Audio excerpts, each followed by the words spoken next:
Hello guys, welcome back with new lecture and we will start to the lecture of 7. Okay, Delta PLC programming. So today I will discuss with you concept of holding.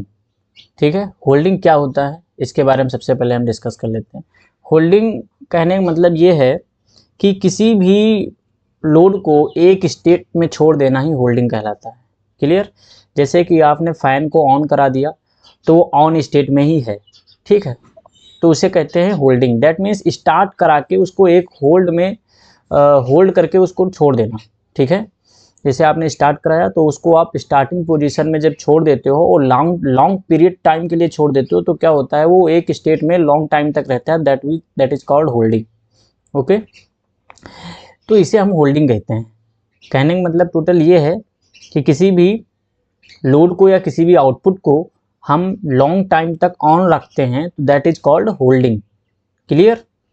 ठीक है, तो holding क्या होता है हम लोग ये समझ गए हैं। ठीक है, अब होल्डिंग का कॉन्सेप्ट कैसे अप्लाई करेंगे ये हम लोग देखेंगे। अब किस तरह से अप्लाई होता है होल्डिंग का कॉन्सेप्ट।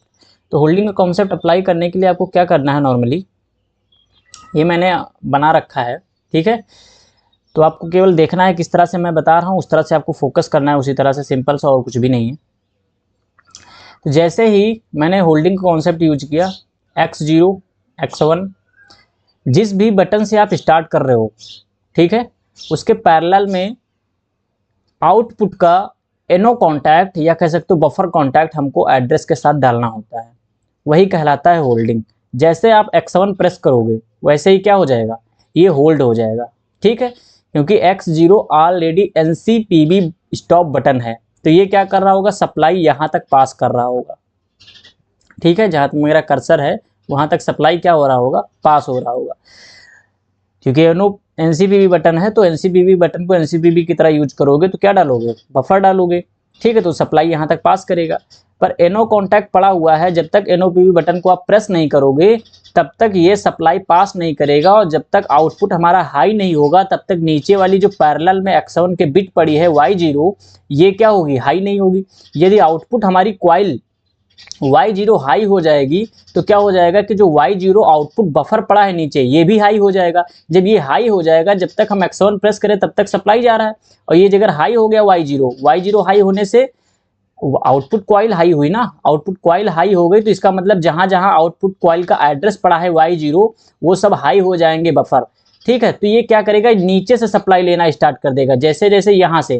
ठीक है, अब X1 छोड़ दोगे तो वो तो फिर सप्लाई देगा नहीं क्योंकि वो ओपन कर देगा, बट उसको नीचे से पैरेलल से सप्लाई मिल जाएगी और कंटिन्यूसली सप्लाई मिलती रहेगी। इसको कहते हैं होल्डिंग। ठीक है, और जैसे ही हम लोग NCPB बटन को प्रेस करेंगे तो हम लोग जानते हैं NCPB बटन क्या करती है, जैसे हम प्रेस करते हैं NCPB बटन ऑन हो जाती है, ऑन होने से इलेक्ट्रिसिटी को क्या करती है, ब्रेक कर देती है। तो क्या हो जाएगा कि मोटर जो लगी होगी, जो भी आउटपुट पे तुम्हारा डिवाइस कनेक्टेड होगा, जो भी लोड कनेक्टेड होगा Y0 के एड्रेस पे, वो क्या हो जाएगा, बंद हो जाएगा। क्लियर? तो इस बिहाफ पे हम लोग इसकी होल्डिंग कॉन्सेप्ट पे अप्लाई करते हैं। ठीक, आप ऐसे करना चाहते हो, चलो ठीक है, आप इस तरह से होल्डिंग नहीं ब्रेक कराना चाहते हो तो इस तरह से भी होल्डिंग कर सकते हो। कैसे, X2 को आप कनेक्ट कर दो और Y0 को कनेक्ट किया, पैरेलल में जैसे अप्लाई करोगे तो पैरेलल में क्या होगा कि Y0 आपने एड्रेस डाल दिया। ठीक है, उसी के Y0 को हमको तो होल्डिंग को ब्रेक कराना है, तो होल्डिंग ब्रेक कराने का मतलब जहां पर Y0 पड़ा है NOPB का कॉन्टैक्ट, ये वाला Y0 जो बफर कॉन्टैक्ट पड़ा हुआ है, इस बफर को कॉन्टैक्ट के सीरीज में हम लोग कनेक्ट कर देंगे स्टॉप बटन। इसको जैसे ही प्रेस करेंगे ये Y0 सप्लाई देना बंद कर देगा, और ऑलरेडी X2 हमारा बंद करके रखा है सप्लाई, तो क्या होगा, होल्ड नहीं हो पाएगा। ठीक है, और जैसे ही हम लोग मान लो कि अभी सिंपली स्टेट में है कि हम लोग NCPB बटन को प्रेस नहीं किए, स्टॉप बटन को, ये सप्लाई पास कर रहा होगा। X2 को जैसे प्रेस करेंगे तो ये भी सप्लाई पास कर देगा। जब दोनों सप्लाई पास कर देंगे तो Y0 हाई हो जाएगा। Y0 हाई हुआ तो Y0 ये जो बफर कॉन्टैक्ट पड़ा ये भी हाई हो जाएगा। X0 पहले से हाई था तो इसको सप्लाई मिल जाएगी, ये होल्ड हो जाएगा, चलता रहेगा कि स्टेट में कंटिन्यूसली। जैसे ही हम X0 को प्रेस करेंगे फिर क्या होगा, फिर से ये सप्लाई ब्रेक कर देगा। ऑलरेडी X2 तो पहले ही ब्रेक कर चुका था, हमने तो प्रेस करके छोड़ दिया था ना, तो इसका मतलब वो ब्रेक कर दिया। NOPB बटन तो जब प्रेस करते तब सप्लाई पास करता है ना, जैसे प्रेस नहीं करते हैं वैसे सप्लाई को तो पास नहीं करता है वो। तो क्या हुआ कि x0 को जैसे ही हम प्रेस किए तो यहाँ से सप्लाई जाना बंद हुआ, x2 से जब पहले से ही बंद था सप्लाई जाना, तो क्या हुआ, होल्डिंग ब्रेक हो गई। ठीक है, होल्डिंग फिर से मेक करना, तो x2 को आप फिर से प्रेस करोगे तो होल्डिंग फिर से हो जाएगी। समझ रहे हो? तो इस तरह से होल्डिंग की जाती है। अब यहाँ पे हम लोग देख रहे हैं कि x2, यहाँ पे हमारे पास x2 है, NOPB बटन पड़ी हुई है। अब यहाँ पे इस तरह से हम लोग क्या करते हैं कि अगर हमको रीसेट ही कराना है, किसी आउटपुट को बंद ही कराना है, तो किस तरह से हम बंद करा सकते हैं, तो होल्डिंग डिफरेंट टाइप करते हैं। तो मैंने ये आपको मेथड इस तरह से लिखो या इस तरह से लिखो, ठीक है, दो मेथड बताया। अब तीसरा मेथड ये है होल्डिंग का कि आप क्या करो, y0 को रीसेट करा दो। रीसेट कराने का मतलब स्टॉप करा दो। स्टॉप करा दोगे तो क्या हो जाए, होल्डिंग ब्रेक हो जाएगी। तो x2 जैसे प्रेस करोगे, NOPB बटन है, x2 जैसे आप प्रेस करते हो तो क्या होगा कि y0 हमारे पास जो है वो ऑन हो जाएगा, और जैसे ही आप x4 NOPB बटन प्रेस करोगे तो वो रीसेट हो जाएगा। रीसेट हो जाने से क्या हो जाएगा, y0 जो हो जाएगा ऑफ हो जाएगा। ठीक है, तो ये रीसेट बिट का यूज करके हम लोग क्या करते हैं, किसी भी आउटपुट को, टाइमर को, काउंटर को रीसेट करा सकते हैं, उसको मतलब जीरो पे ला सकते हैं। कहने का मतलब ये कह सकते हो कि उसको रीसेट करने के बाद स्टॉप कर देते हैं। ठीक है, उसके पास सप्लाई जाना बंद हो जाती है। ये होते हैं रीसेट कमांड। क्लियर? तो जब भी रीसेट बिट के साथ या सेट बिट के साथ आप स्टॉप स्टार्ट बटन लगाएंगे तो NOPB बटन को ही चूज करेंगे। क्लियर? और अगर आपके पास NOPB बटन नहीं है तो NCPB को NOPB बना सकते हो इन्वर्टर डाल के। ठीक है, अब बात करते हैं कि जब हम लोग सिमुलेशन मोड पे यही जगह प्रोग्राम बनाएंगे अभी सॉफ्टवेयर पे, तो हमको क्या करना पड़ेगा कि x0 को लेना पड़ेगा क्या, NCPB बटन है, बट ये वर्चुअल NCPB बटन हमको बनानी है, तो यहाँ पे हमको क्या डालना पड़ेगा भैया, इन्वर्टर डालना पड़ेगा, तभी तो काम कर पाएगा। अदरवाइज ये NCPB बटन की तरह काम ही नहीं करेगा सिमुलेशन मोड में। और अगर हम लोग हार्डवेयर बेसिस पे बना रहे हैं तो ये तीन जो प्रोग्राम ऊपर वाले मैंने बनाए इनको बना सकते हो। सिमुलेशन मोड के लिए बनाना है तो ऐसा प्रोग्राम होल्डिंग के लिए बना सकते हो। तो x7 तुम्हारा स्टार्ट बटन हो जाएगा, NOPB बटन, और y0 को जैसे x7 को प्रेस करेंगे y0 हाई होगा, y0 फिर नीचे भी हाई हो जाएगा, यहाँ से सप्लाई ले लेगा, ऑन हो जाएगा। क्लियर? अब इसी तरह से हम कहते हैं कि व्हेन हार्डवेयर पीएलसी की जगह हम बात करते हैं कि हार्डवेयर पीएलसी पे जो प्रोग्राम आप बना रहे होगे तो जो कॉन्सेप्ट यूज करोगे वो इस तरह का कॉन्सेप्ट यूज करोगे। ठीक, समझ रहे हो कि नहीं? अब यहाँ पे जैसे हमको सेट करना हो तो सेट करने के लिए भी आप यूज कर सकते हो होल्डिंग कॉन्सेप्ट को। कैसे? जैसे x0 प्रेस करोगे y0 क्या हो जाएगा, ऑन हो जाएगा। अब यही चीज चाहते हो कि x0 को प्रेस करने पे y0 तब भी ऑन हो जाए, तो क्या हो जाएगा, सेट हो जाएगा हमेशा के लिए कि y0 हमेशा सेट होने का मतलब है कि आप फिर सप्लाई दोगे चाहे ना दो, पर पीएलसी जो है उसको फोर्सफुली सप्लाई को लेके आउटपुट को ऑन करा के रखती है। ठीक है, एक बार जगह सेट हो जाता है। सेट होने का मतलब ये होता है कि आप ऐसा नहीं कि x0 आप हमेशा प्रेस करके बैठे रहोगे। एक बार एक पल्स गई, एक पल्स जाने के बाद वो आउटपुट ऑलरेडी हाई रहेगा, पीएलसी उसको इंटरनली सप्लाई ऑलरेडी पास करता रहेगा। समझ गए? जब तक वो अब सेट वाला आउटपुट तब तक रीसेट नहीं होगा जब तक उसको रीसेट कमांड से हम रीसेट ना करें। ठीक है, कोई अदर अगर हम उसमें बटन डाल देते तो वो रीसेट नहीं हो सकता, बंद नहीं हो सकता, केवल रीसेट कमांड से ही वो स्टॉप होगा जगह सेट कमांड से आउटपुट हाई किया गया है। ठीक है, तो ये हमको बहुत ही इंपॉर्टेंट कॉन्सेप्ट लगता है कि holding using set to reset bit. अगर x2 हमने प्रेस कर दिया है तो y0 हो गया सेट, और y0 जगह सेट हो गया तो क्या करना पड़ेगा, अब इसको ये स्टॉप किससे होगा, स्टॉप तो केवल हो सकता है तो रीसेट बटन से हो सकता है। तो रीसेट बटन हमने क्या लगा रखा है, x4 जैसे हम प्रेस करेंगे रीसेट कॉइल पे हमारी क्या जाएगी, पल्स जाएगी, जैसे सप्लाई जाएगी तो ये y0 को क्या कर देगा, स्टॉप कर देगा। अब अगर सोच रहे हो कि हम लोग x2 को और x4 को सीरीज में डाल दें और x4 को प्रेस करें तो क्या y0 हमारा जो सेट है वो बंद हो जाएगा, नहीं बंद होगा, क्योंकि वो रीसेट कमांड से ही रीसेट होता है। ठीक है, तो ये चीज को बहुत ही ध्यान रखना है आपको। समझ में आ रहा है? तो इस तरह से हम लोग कुछ कर सकते हैं किसी भी, और यूजिंग पैरेलल आउटपुट एनो कॉन्टैक्ट बिलो इनपुट। तो मैंने आपको बता रखा है जब भी आपको किसी आउटपुट को ऑन कराना हो तो जिस भी बटन से स्टार्ट करोगे उसी बटन से उसके नीचे में पैरेलल में क्या कनेक्ट कर दोगे, उस आउटपुट कॉइल का बफर डाल दोगे उसके साथ, एड्रेस के साथ। क्लियर? अब यहाँ पे बता रहे कि multiple output high and low at one time using button start और अदर स्टॉप बटन। ठीक है, वन बटन का स्टार्ट होगी, एक बटन स्टॉप, एक बटन स्टार्ट होगी आपके पास। आपको मल्टीपल आउटपुट एक साथ ऑन कराने हैं, सारे आउटपुट एक बटन प्रेस कर दो, सारे आउटपुट हाई हो जाए जितने भी पीएलसी पे कनेक्टेड हों। तो कैसे करोगे, x0 NCPB लिया, x2 लिया, y0, और हमको तो हाई करना था y0 को, और y0 को जगह सप्लाई मिल जाएगी, जितने भी इसके पैरेलल में कनेक्टेड हैं ये सबको सप्लाई मिल जाएगी, तो ये सारे ऑन हो जाएंगे।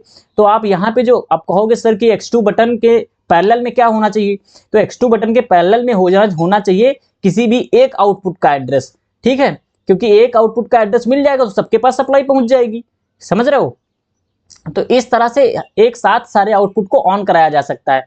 अभी कहोगे सर किसी एक आउटपुट कॉइल का एड्रेस आपको NOPV स्विच के पैरेलल में डालना है x2 के, ठीक है, तो क्या हो जाएगा, सारे आउटपुट एक साथ होल्ड हो जाएंगे एक साथ, और जैसे x0 आप प्रेस करोगे सारे आउटपुट एक साथ बंद हो जाएंगे, समझ रहे हो। अब ये बटन का ऐसी तुम्हारी हमने बता रखा है कि NOPV बटन चूज करना है, तो डेल्टा PLC में NOPV बटन लगी होगी तो NOPV बटन चूज करोगे, एक NCPV बटन, और सारे आउटपुट को इस तरह से लैडर में कनेक्ट कर दोगे तो क्या होगा, आउटपुट हमारे चल जाएंगे, ठीक है। तो इस तरह से हम लोग सारी चीजों को कर सकते हैं। अब ऐसा नहीं है ऊपर नीचे लिखा जा सकता है, कोई प्रॉब्लम नहीं कि x0 इस तरफ हो गया, y0 ऊपर चला गया, x2 नीचे हो गया, लिखने का ढंग आना चाहिए अच्छे से, और कुछ भी नहीं, चाहे ऊपर लिखो चाहे नीचे लिखो, सब क्लियर होता है, ठीक है। अब यहाँ पे मैंने बता रखा है when we are hold to output, जब भी आउटपुट को होल्ड करना है, then output address buffer contact या NO contact connection parallel of start switch, तो पैरेलल स्टार्ट स्विच के बीच आपको पैरेलल ही, जैसे कि मैंने x2 के पैरेलल में y0 डाला है, तो यही कहने का मतलब है कि when we are added hold output then output address NO contact या बफर कॉन्टैक्ट कनेक्शन पैरेलल में स्विच के करना पड़ेगा आपको, ठीक है, तभी आप होल्डिंग करा पाओगे। होल्डिंग कराने का मतलब किसी भी आउटपुट को एक स्टेट में छोड़ देना करके, ठीक है, ऑन करा के छोड़ देना। अब एग्जांपल है कि यहाँ पे जैसे कि when we are start to one output by the use of other switch timer counter output, ठीक है, NONC contact, then we connect in parallel of output bit contact इन PLC सॉफ्टवेयर। कहने का मतलब है कि आप अगर चाहते हो कि x2 से प्रेस करें तब भी y3 ऑन हो जाए, x4 प्रेस करें तब भी y3 ऑन हो जाए, कोई y3 अगर आउटपुट को हाई करा दे, अगर y3 चल जाए तो हमारा y3 जैसे ही y3 तो है ही है, क्योंकि होल्डिंग कराना तो y3 तो आपको डालना ही डालना है। अगर हम चाहते हैं कि टाइमर में हमने टाइम डाल रखा है 5 सेकंड 10 सेकंड, जैसे ही टाइमर 5 सेकंड 10 सेकंड कंप्लीट करे y3 आउटपुट ऑन हो जाए, तो दैट मीन्स आपको क्या करना है, इसी के x2 के जहां पे मैंने स्टार्ट बटन के पैरेलल में आपको क्या डाल देना है, ये जो y3 पड़ा है ना, y3 के हमने कहा ना जिस भी टाइमर काउंटर का यूज करके आप y3 को होल्ड कराना चाहते हो, जिस होल्ड कराने का मतलब है कि आप लॉन्ग टाइम तक एक पीरियड में एक स्टेट में छोड़ देना, ठीक है, तो जैसे ही आप उसको लॉन्ग टाइम तक होल्डिंग कराना चाहते हो तो उसके y3 बिट के पैरेलल में आपको उसका एड्रेस देना पड़ेगा जिससे आप स्टार्ट कराना चाहते हो। जैसे टाइमर से मैं स्टार्ट कराना चाहता हूँ, मान लीजिए टाइमर का एड्रेस T5 है, तो मैंने y3 के पैरेलल में T5 डाल दिया, ठीक है, y3 के पैरेलल में C0 डाल दिया। मान लो काउंटर हम चाहते हैं कि 10 जैसे काउंट कर ले और y3 को हाई कर दे, तो ये इसकी मैंने y3 के पैरेलल में C0 को डाल दिया।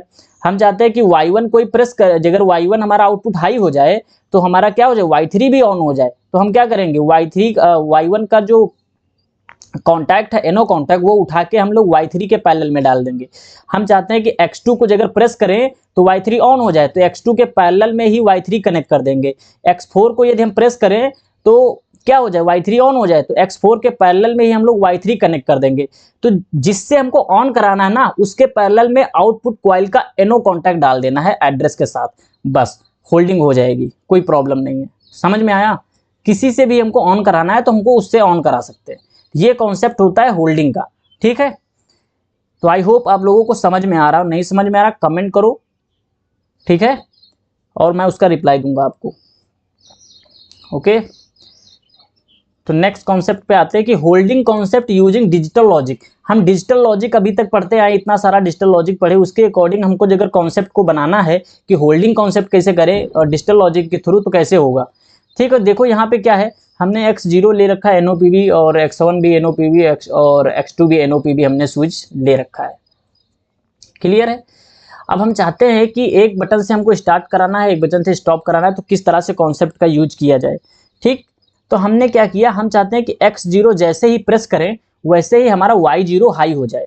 और ये कहोगे सर बाइनरी नंबर के अकॉर्डिंग नहीं लिखा है, मैंने बाइनरी नंबर के अकॉर्डिंग नहीं लिखा है, मैंने यहाँ ऑन ऑफ की कंडीशन के अकॉर्डिंग लिखा है कि ये अगर ऑन हो जाए तो अगर इनपुट ये ऑन हो तो आउटपुट ये हाई हो जाए, अगर ये इनपुट ऑन हो तो ये आउटपुट हाई हो जाए, इसके अकॉर्डिंग मैंने किया है। और यहाँ पे मतलब कि बाइनरी नंबर को लिखा है। जैसे मैंने कहा कि x0 अगर ऑन हो जाए उतने समय y0 ऑन हो जाना चाहिए, y1 y2 ऑफ रहे तो हमको कोई प्रॉब्लम नहीं है। तो हमको जो ऑन कराना है हमको उससे मतलब है, अदर को हमसे नहीं मतलब है। ठीक है, तो हमने कहा y0 की मतलब है ना, तो हमने y0 इक्वल टू इक्वेशन निकाला। अब हमने देखा है यहाँ पे कि x0 की बात है, x0 से स्टार्ट कराना है। जैसे x0 प्रेस करे वैसे ही y0 स्टार्ट हो जाए, तो x0 हमारा NOPB होगा, हाई है, और x1 x2 क्या होंगे, NCPB। तो हमने ये इक्वेशन बनाया और हमने बता रखा है जिस भी बटन से आउटपुट को होल्ड कराना है, मतलब कि एक स्टेट में रखना है, जैसे कि हमको x0 जैसे ही प्रेस करे y0 हमेशा के लिए ऑन हो जाए। ठीक है, तो क्या करेंगे, x0 को जैसे प्रेस करेंगे हमेशा के लिए ऑन हो जाएगा, तो इसके x0 के पैरेलल में y0 का NO कॉन्टैक्ट या बफर कॉन्टैक्ट लगा देंगे, समझ रहे हो, y0 के साथ में तो लगा दिया, ये ऑन हो जाएगा। इसी तरह से क्या कर सकते हो, हमने कहा कि चलो भाई x1 को प्रेस करे तो y1 ऑन हो जाए, तो हमने y1 इक्वल टू लिखा x1 0 x2 डॉट, तो x1 के पैरेलल में y1 का एड्रेस डाल दिया, जैसे x1 प्रेस करेंगे ऑन हो जाएगा, x0 x2 प्रेस करेंगे ऑफ हो जाएगा, समझ रहे हो। तो इस बिहाफ पे हम लोग लॉजिक को बनाते हैं। ठीक है, तो यहाँ पे थोड़ा मिस्टेक हुआ है, ये होना चाहिए। ठीक है, तो इस बिहाफ पे हम लोग काम करते हैं। तो इस तरह से अब यहाँ पे हम ये देख पा रहे हैं कि जो भी लॉजिक है हमारे पास वो किस तरह से काम कर रहा है, ये चीज बहुत ही समझने के लायक है। तो ये चीज हम देख पा रहे हैं अभी तक यहाँ पे। अब हम ये चाहते हैं कि आप इसी तरह से हम चाहते हैं x0 x1 को प्रेस करें तो क्या हो जाए, y0 ऑन हो जाए। तो x0 x1 को प्रेस करने से y0 ऑन हो जाए, तो किस तरह से करोगे, x0 x1 को प्रेस करने से y0 ऑन हो जाए। तो हम जान रहे हैं कि दो इनपुट मैंने हाई किए। अब होल्डिंग के कॉन्सेप्ट में मैंने बता रखा है जो भी इनपुट आप हाई करोगे उसको ऐड कर लोगे, उसको क्या करोगे आप ऐड कर लोगे। जैसे मैंने यहाँ इनपुट ऐड किया है, हम जिस भी बटन से स्टार्ट करा रहे हैं खाली उसको देखना है। ठीक है, तो हम x0 x1 को ऐड कर लिए। क्यों ऐड कर लिए, क्योंकि ये दोनों सिग्नल हाई हैं, ये दोनों सिग्नल हाई हैं और आउटपुट इन्हीं से हाई हो रहा है। तो हम क्या करेंगे, जो भी सिग्नल से जो भी इनपुट का यूज करके आउटपुट हाई करा रहे हैं, जो भी बटन को प्रेस करके आउटपुट को हाई करा रहे हैं, तो क्या करेंगे उसको ऐड कर लेंगे। क्लियर, अब चाहे 1 हो चाहे वो 0 हो उससे नहीं मतलब, अगर हम चाहते हैं तो। ठीक है, जैसे तो x0 x1 को मैंने ऐड कर लिया और मल्टीप्लाई कर दिया x2 बार को, तो x0 को प्रेस करेंगे तब भी y0 ऑन होगा, x1 को प्रेस करेंगे तब भी y0 ऑन होगा। क्यों, क्योंकि इसके पैरेलल में क्या कनेक्टेड है, y0। ठीक है, तो x0 x1 दोनों पैरेलल में कनेक्ट कर दिया, किसके साथ, y0 के साथ, तब क्या हो जाएगा, आउटपुट हमारा हाई हो जाए। x2 प्रेस करेंगे आउटपुट ऑफ हो जाएगा। अब ऐसे ही क्या करूंगा, जैसे x2 प्रेस करूं तो y1 y2 दोनों हाई हो जाए, तो क्या करोगे, y1 प्लस y2 कर लो equal to x0 x1 x2 कर लो। ठीक है, तो x2 हमारा कौन सा है, अब ये तो हमको नहीं बताना है कि अगर बार नहीं लगा है तो NOPB स्विच चूज करना है, और अगर बार लगा है तो NCPB स्विच चूज करना है PLC के इनपुट पे। ठीक है, अब यहाँ पे x2 लगा है तो x2 हमको NOPB का NOPB बटन की तरह यूज करना है, तो बफर डालेंगे। अब इसी के साथ में हम लोग अब दोनों आउटपुट एक साथ हाई करना है x2 बटन प्रेस करके, तो क्या करोगे, तो हमने कहा कि भैया दोनों को अगर ऐसा करना है तो आप सिंपल से ऐसा बात करो कि x2 को प्रेस करो जैसे ही, वैसे ये दोनों हाई हो जाए। तो y2 y1 हमने किया, यहाँ पे y2 भी हाई हो जाएगा y1 भी आ जाएगा, दोनों पैरेलल में कनेक्शन डाल रखिए, जैसे x2 प्रेस करेंगे आई ऑन हो जाएगा। कोई कहेगा सर ये दोनों कॉन्टैक्ट y1 भी डाल रखा है आपने, y2 भी डाल रखा है पैरेलल में। हाँ, ऐसे भी किया जा सकता है, कोई प्रॉब्लम नहीं है। ठीक है, और इस तरह से भी किया जा सकता है। ठीक है, तो यहाँ पे मैं थोड़ा आपको बताना चाह रहा हूँ, यहाँ पे हम लोग स्टॉप बटन नहीं डाले ना x0 x1, तो यहाँ पे हम लोग दो लगा देंगे, यहाँ पे हम लोग इन्वर्टर। ठीक है, तो ये मैंने 2 इन्वर्टर लगा दिए।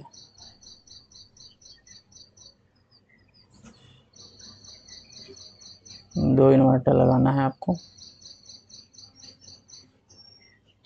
मैंने एड्रेस नहीं दिया।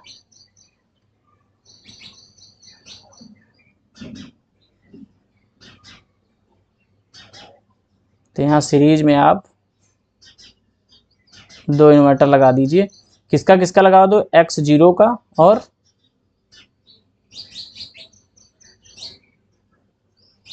x1 का। ठीक है, ये x1 रहा। तो इसमें हमने क्या किया, अब y1 y2 डाल दिया, किसी एक आउटपुट का एड्रेस डाल दे कि सप्लाई तो तब भी मिलेगी ना, दोनों पैरेलल में कनेक्टेड है। जैसे y0 ऑन होगा, सॉरी y1 जैसे ऑन होगा वैसे y2 ऑन हो जाएगा, या y2 का डाल दोगे तो y2 जैसे ऑन होगा तैसे y1 ऑन हो जाएगा, दोनों को सप्लाई मिल जाएगी। तो इस बिहाफ पे भी हम होल्डिंग का कॉन्सेप्ट अप्लाई कर सकते हैं। समझ में आया? ठीक है, तो ये कॉन्सेप्ट होता है पूरा होल्डिंग का। चाहे डिजिटल इलेक्ट्रॉनिक्स का यूज करके कर लो, चाहे तुम अपने कॉन्सेप्ट के अकॉर्डिंग उसको होल्ड करा लो, पर आपको ये चीज़ ध्यान में रखनी पड़ेगी तभी हो पाएगा। ठीक है, अब बात करते हैं मेमोरी बिट की। मेमोरी बिट यूज की होल्डिंग इन प्रोग्राम। जैसे मेमोरी बिट होता है, क्या होता है मेमोरी बिट होती पहले क्या, ये समझ लो। मेमोरी बिट जो होता है, हम जानते हैं कि अगर मेमोरी बिट एक आउटपुट के एड्रेस की तरह यूज होता है, आउटपुट कॉइल की तरह। तो जैसे हमको मेमोरी बिट को होल्ड कराना है, मेमोरी बिट का आउटपुट बनाना है, आउटपुट का एड्रेस देके, तो किस तरह से करेंगे। मेमोरी बिट होती क्या है, ये देखो यहाँ पे, it is the virtual bit only visible on software but not hardware output इन। ठीक है, ये केवल विजिबल होगी आपको सॉफ्टवेयर के अंदर, ये कोई आउटपुट हार्डवेयर पे नहीं कनेक्ट होगा, आउटपुट ये होता ही नहीं है। ठीक है, आउटपुट तो y0 y1 y2 y3 होते हैं ना, m0 डॉट का कोई आउटपुट नहीं होता, बट ये पीएलसी अंडरस्टैंड करता है एज ए आउटपुट। उसको m0 को पीएलसी केवल अंडरस्टैंड करता है आउटपुट की तरह, बट ये आउटपुट होता नहीं है, हमको विजिबल नहीं होगा आउट पीएलसी के आउटपुट इंड पे। ठीक है, ये केवल पीएलसी के अंडरस्टैंडिंग के लिए एक भ्रम पैदा करता है उसके लिए कि ये m0 आउटपुट है। ठीक है, समझ रहे हो ना, एक स्वप्न है पीएलसी के लिए कि m0 कोई आउटपुट है, ऐसा समझ लो। ठीक है, पर ऐसा फिजिकली होता नहीं। Memory bit only mostly use for automatic process program और अदर प्रोग्राम। कहने का मतलब है कि मेमोरी बिट का हमेशा जो यूज किया जाता है, इसको मेमोरी बिट या फ्लैग बिट भी कहते हैं। ठीक है, तो मेमोरी बिट का जो यूज किया जाता है वो अक्सर यूज किया जाता है तुम्हारा जब ऑटोमेटिक प्रोसेस वाले हम प्रोग्राम बनाते हैं, उसमें हम लोग मेमोरी बिट का यूज करते हैं। क्लियर? तो ये चीज थी यहाँ पे। तो हम चाहते हैं कि m0.0 का एड्रेस डाल दिया, होल्डिंग कॉन्सेप्ट लगाया। जैसे होल्डिंग करते थे तो m0.0 डाल के हम मेमोरी बिट का क्या लगा दिए, होल्डिंग कॉन्सेप्ट लगा दिए। अब हम चाहते हैं मेमोरी बिट को, जब तक आप मेमोरी बिट यूज नहीं करेंगे तब तक आगे हमको अगर प्रोग्राम बनाना है तो y0 को इस तरह से हम क्या कर देंगे, जैसे m0 हाई हो वैसे m0 जैसे ऑन हो गया, x2 प्रेस करेंगे m0 डॉट हाई हो जाएगा, कॉइल हाई हो जाएगी। कॉइल हाई हो गई तो उसका जहां जहां पर m0 पड़ा हुआ है वहां पर क्या होगा, वो बफर हाई हो जाएगा ना, जैसे आउटपुट कॉइल हमारी हाई होगी। तो आउटपुट कॉइल हाई हुई, जहां जहां m0 पड़ा एड्रेस वो सब क्या हो जाएंगे, क्लोज हो जाएंगे और सप्लाई सब पास कर देंगे। तो ये आप ये जानते हो ये पॉजिटिव टर्मिनल होते हैं, नेगेटिव टर्मिनल होता है। ठीक है, सप्लाई टर्मिनल होते हैं। इन्हों क्या कहते हैं, वर्टिकल लाइन को क्या कहते हैं, बोलो भाई, सॉरी इसमें माइनस होना चाहिए। ठीक है, ये माइनस होता है, पहले इरेज कर देता हूं मैं इसको।